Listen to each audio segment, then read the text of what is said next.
Hey everybody, it's Casual Boobs coming at you with another video, and today we're going to cover the Manticore, the Tier 10 British light tank, with tracks and so on and so forth.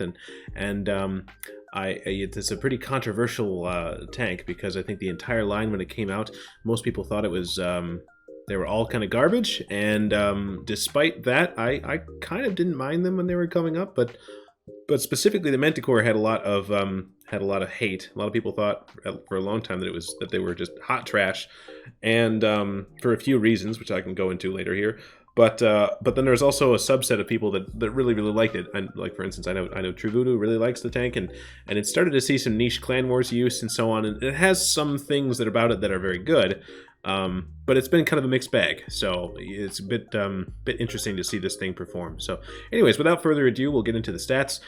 Basically, first, I want to just cover the possibly the most important thing. So 390 average damage is fine, but the DPM is very low. And for comparison, the 13105, another Tier 10 French light tank, has 390 average damage and 2200 DPM, and it has a clip. So like, the 13105 gets the same damage and gets a 3-round burst, and all of that combined still has better DPM than the Manticore. So big wowzer. I will say that the penetration is above average. Like, it's okay, right? Otherwise, it's just like the aim stats. The gun is like fine. It's a big stupid 105 that's like comical. Like it's bigger than the tank itself. Like, apparently this existed in real life. I don't understand, like, where all the things are. Like, if this is how big tanks can be, then why are there tanks that are bigger than this? Anyways, so it's a big 105. But some of the big things about it. So the 7,800 potential damage. It only carries 20 rounds. So that's a big hang-up, right? There are a lot of games where you could be carrying, but you can't really afford to take blind shots because you don't have very much ammo. So that's bad, right? View range is good. The camo is exceptional. It's an absolute ninja. You don't have to work very hard to make this thing almost invisible. Gun elevation of 8 is good, but gun depression of 8 is good, but gun elevation of 8 is awful. That's one of the things that's really understated about this thing, is like the gun elevation. You wouldn't think that would be that important, pointing the gun up. But it comes up a lot, right? You'd be surprised how often it comes up, and you can't point the gun up hardly at all. So that really limits it just makes it awkward and to finagle the gun and get the thing on target and so on. And it's just awkward.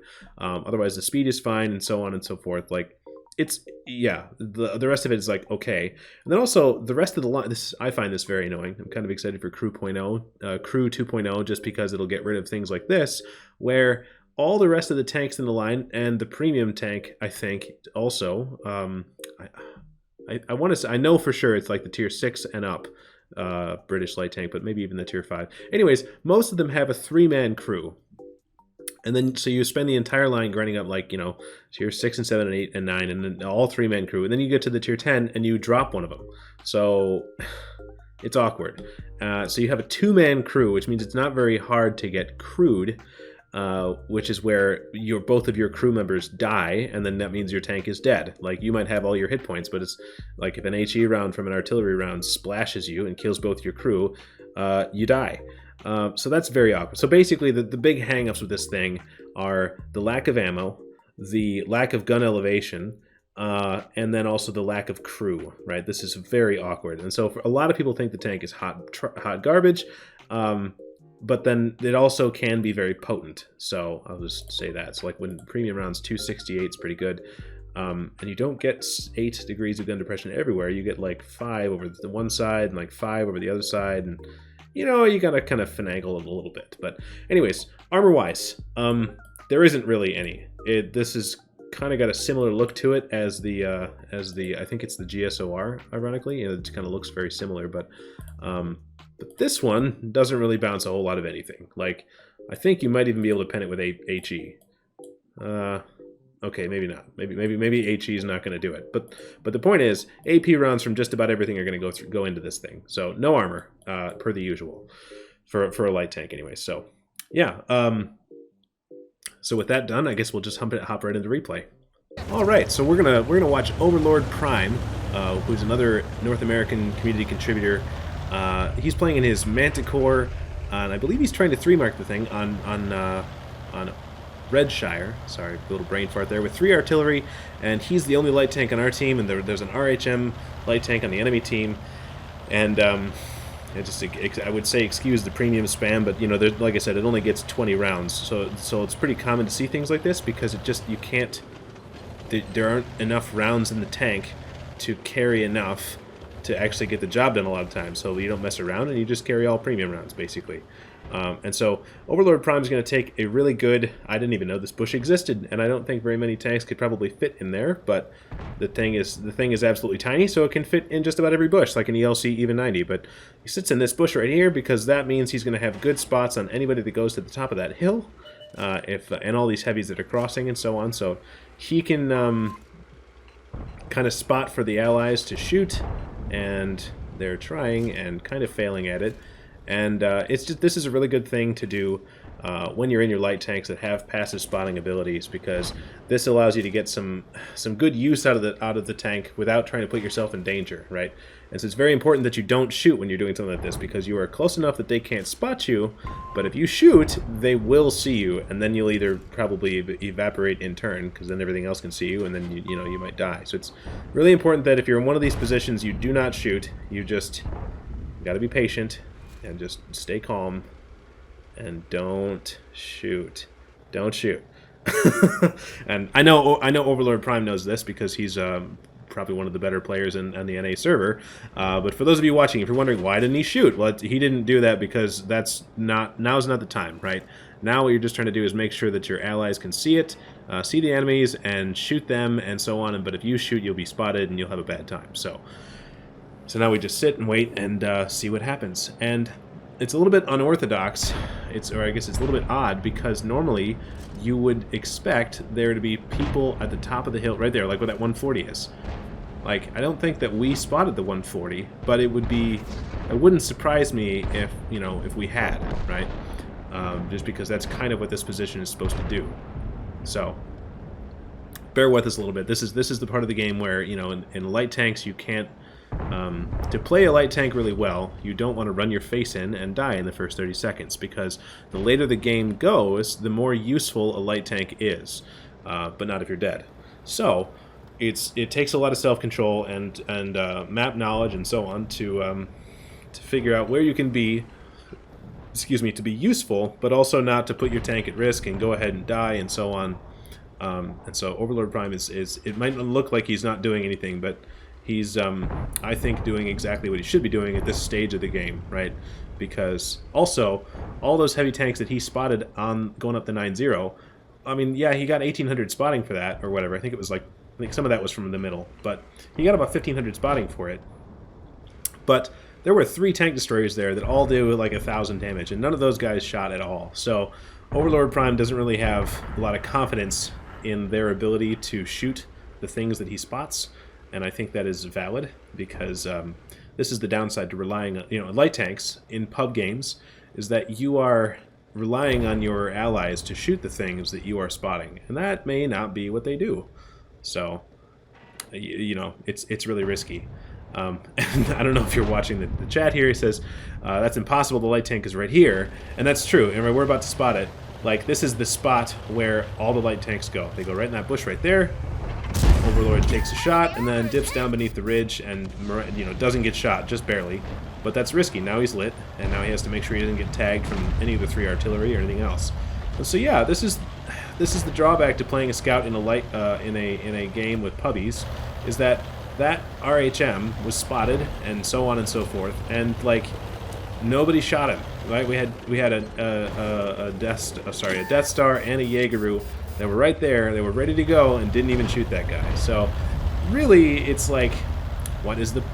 I'm sure you guys have all experienced this. If you play light tanks, it's like, you feel like you're lighting everything and then no one's shooting it. Yeah, so, kind of have to take your destiny into your own hands, right, and not rely on anybody to do it for you, or shoot the things, because they don't seem to be capable of doing so. So, Overlord Prime is going to take a little more of an active role right now, and...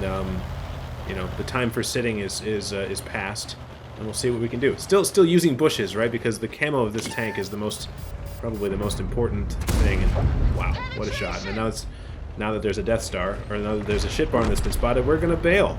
And you notice that Overlord, on his approach, he went up to the bush, and on his escape, he kept the rock between the enemies and him. So all these little things about micro positioning and pathing are what makes makes the difference. Where otherwise, Overlord Prime might have been shot a few times, and instead he wasn't. So those are things to keep in mind. Is where not necessarily where you're going on the map in like in a macro positioning style, but like where you're going, like specifically micro positioning. Where are you going to go? And yeah, Overlord, you'll notice he doesn't squeeze the shot off early. He waits, takes the time, lets the gun aim all the way in, because this thing has a long reload, and you don't want to waste. You don't have very much ammo, so you can't waste it. So just patience. We're back to this bush, and just see what we can do. Okay, look. Okay, now the RHM is spotted again, just as we were bailing, but that's okay. As long as he stays lit. Wait for it. Yahtzee. Exactly. So, and we're not spotted because there's so much bush cover between us and them. So it's all about patience, Don't get too excited. Don't run out with your, with your face. Because you are going to lose. I think every probably tank at tier 10 could 1v1, except for artillery, could probably 1v1 a Manticore and win. So if you're going to try to face check anything, you're probably going to have a bad time. So that's why it's really important to just be smart and be cautious, right? And just wait for an opportunity. And Overlord Prime again is I don't mean to brag about the guy, but I in my brief experiences with him and just watching his stream a little bit here, it's pretty obvious the guy knows exactly what he's doing. So this is pretty much the best case scenario. Like, this is what you should be doing. And so it's just you're providing a lot of vision in a lot of different areas of the map right now without putting your tank at risk at all. And so this is the ideal. And so it might not be as action-packed as like a wheelie boy, driving all over the place and hoping that somebody doesn't get a chance to shoot you, but this is definitely the safer play. This is how games are won, right? So, okay, so now Overlord Prime is going to take a position at the back, try to get underneath, use his tiny little tank and the stature of the, look at, this thing fits in every bush, like we said, so he's going to stay underneath of that, the ridge, the Grill 15 doesn't spot him, he's going to go way back in these bushes, and so you're in the back of the enemy bushes, and wait for it. Wait for it. Yahtzee. Okay. And so they're being shot from their own bushes because Overlord Prime has managed to take this position up where they can't get to him. They can't even see him. There's nothing they can do about this. They can guess. Oh, do we have a pixel? Ugh. Oh my gosh. Okay, well, and so now we back up through the bushes, spot him, and then make sure the bushes are not see-through. And then that means we won't lose as much camo from it. And let's try again. That's unfortunate. We do have, it's not like we can sit here all day and plink around, but this is for the kill shot, so it's probably worth the time. See if we can land one more. Oh my god. Okay. And at this point, maybe we can get one more in here. It's getting a little bit risky, right? Because the RHM is here, the grill's here. Like, if any of these guys were to try to drive up on Overlord Prime, we would have a problem. But maybe. Oh my god. Unlucky. And I think at this point, you got to wonder, how many more times are we going to do this, right? Because there is an ammo capacity issue here. We only have 11 rounds total, and that was 4 of them. So it's really frustrating because, what are you this? It could work at any moment. It could work, but Overlord Prime has decided this is not working, and it's not really worth just expending any more ammo for no reason. So we spot the grill, and we get spotted in turn, yes. And so Overlord Prime is running away, but you notice the ground resistance of this tank are bad enough that when you're in the water, you move very slow. So he intentionally gets out of the water while still taking the same route, right? He's still going along the water, but by not being in the water specifically, you're moving that much faster, and you're staying in the bush line. So all these little things, right? These just tiny differences where he's not quite in the water, it's going to allow him to go that much faster and get out of there and stay safe. And so we managed to get out of that position, and we are definitely losing, right? It's 4-7 as far as tanks alive. And oh my god. Wait for it. And because this tank is a ninja, and we had the bushes that were up between the TVP and us, we did not get spotted for that shot. And let's just see if we can maybe... This guy doesn't seem to be playing all that well, so we'll just, you know, yeah, it doesn't really, again, don't really want to hang, want to get up there, and if that TVP were to just drive forward, we would have a big problem. So, yeah. 183 decides to shut him down. That looked like it might have been a tough shot, but oh well, you know, good stuff.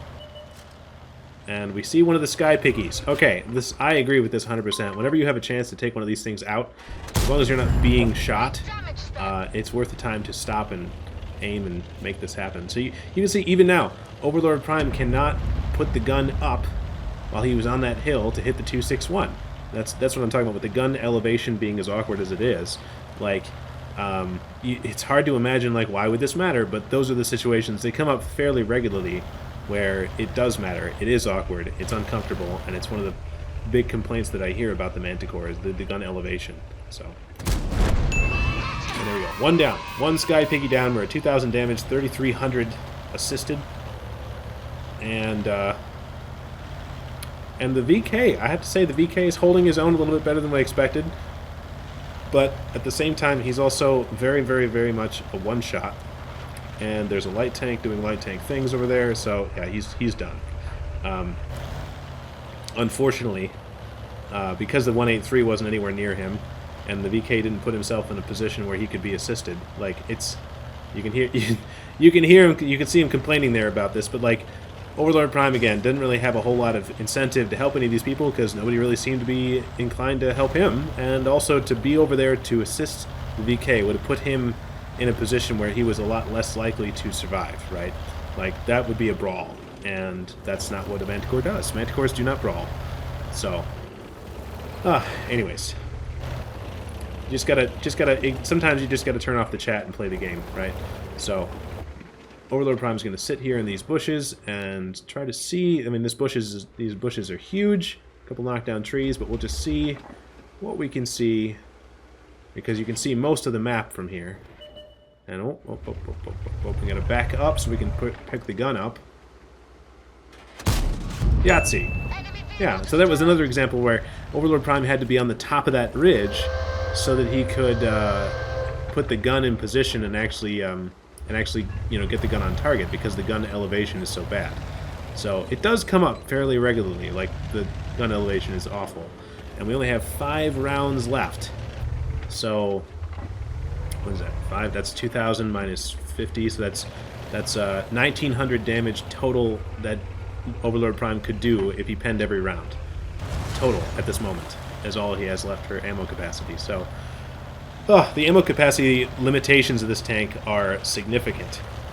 Like, all the things that are bad about this tank are really bad. That's what I'm trying to say. Like, it's not like, oh, this isn't so great. Like, it's really bad. So, anyways, Overlord Prime takes a good spotting runs here, and always using bushes, right? Pay attention to that.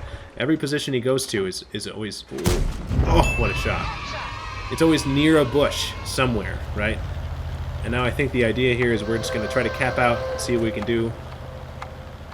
And, oh, the 183 takes a hit, and it must be from over there. Pings the map, and so it must be the Grill 15. So Overlord Prime decides to load his only HE round, because Grill 15s are made of paper, as long as you aim for the gun shield and stuff. And we got him. And whiffs it! Oh my god! No!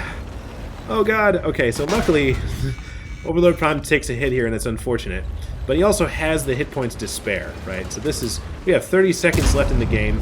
At this point, it doesn't matter. Like, you either finish this up like this, and or we lose either way. So Overlord Prime is just trying to stay away from the pointy end of the Grill 15, not take the hits, right? So he's just trying to use his maneuverability to stay away from the front of the Grill 15. And here comes the 183, and 183 whiffs it. Oh my god. Dude, all you had to do was aim, but it's fine, it's fine. So Overlord Prime actually shot him, but then I think he low rolled, and then luckily the 183 rammed him for the remaining hit points. So that was the last round that Overlord Prime had, and he shot the Gorilla 15, but the Gorilla 15 would not have died. So thankfully the 183 was there to ram and get the last, whatever it was, 30-something hit points. But, oh my god, that was not a Faden's medal because he low-rolled. Alright, so at the end of the game, Overlord Prime ended up picking up 3,800 damage, 5 kills, 3,300 spotting, and that gets him a scout badge, I think, I forget now what the patrol duty badge, and a Pascucci's for the arty kills. And only a first class, just because this tank is generally played by people that are very, very good, so the requirements for this are very high. Yeah, so that gets Overlord Prime 1,194 base XP, and also he turned a profit of 62,000 credits, but I think that was mostly because of the battle payments, and I think this is during what is it, holiday offs and so on. So, you know, he probably would not have turned a profit if it wouldn't have been for those things. It's just one of those things with the ammo count being what it is. In order to make sure that you have the right round for the job, you tend to load the premium rounds. So, like, the Manticore is not the tank that you play to make credits. So it kind of is what it is. Anyway, so that's the game, and congratulations to Overlord Prime. Thanks for sending this one in. I appreciate it. And thanks for watching, guys. We'll see you in the next one. All right, bye.